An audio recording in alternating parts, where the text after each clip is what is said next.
People doing better never have the time to hate.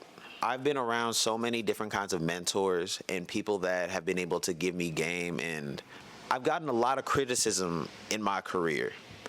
And I'm realizing that most of my criticism comes from people that are doing less work than me. Like, I get constructive criticism from people at least a half step in front of me. But whenever I get criticism from people doing better than me, they have a lot more grace for me because they've been on the same journey. People that are the harshest to you are taking out their internal frustration out on you.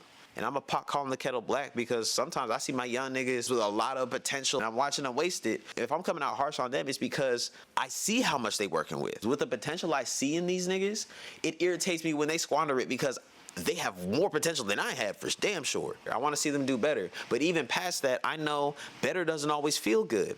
People only want to do better when they've gotten so uncomfortable with doing good enough. Good enough is really just tolerable. You know what I'm saying? That's not anything that you really have love for. You don't say it's good. You think it's great, or you're trying to improve it past good. So if I'm interacting with somebody and they're being more critical than what's practical, I know that there's some leftover energy coming from whatever they're not dealing with. I like to think I'm an emotionally intelligent person. I know how to manage a lot of the stuff and stresses I got going on, but a lot of times my attitude leak out towards people. I got to check that shit about me. And I know for a fact most people are not equipped with the tools that I'm equipped with.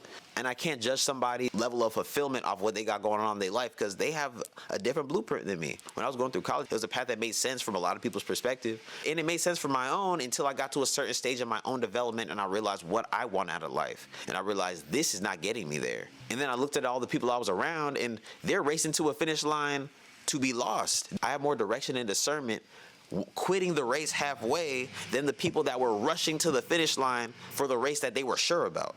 And if I had that life now, it would feel like hell to me. So as somebody who has went to college, dropped out twice, made it work for myself entrepreneurially, found out, well, I don't want to just be a barber. I also want to do a bunch of other things.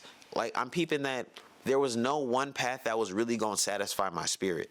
And anybody else that was going to try to convince me of that doesn't really have an understanding of who I am on a spiritual level. The only person that can talk to me about that is God.